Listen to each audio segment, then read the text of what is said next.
Where is Buddha? Where is hell? According to Nichiren, in a letter written Amonsu Dono Nyobo Gohenji, the wife of Shijo Kingo, suppose we ask where the Buddha is, where hell is.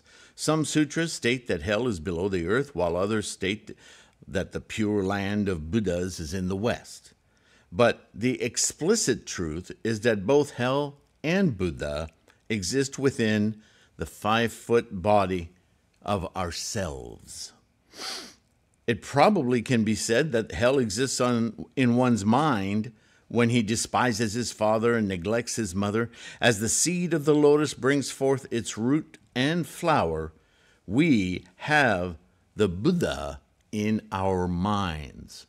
Buddhism is about attitude and intent.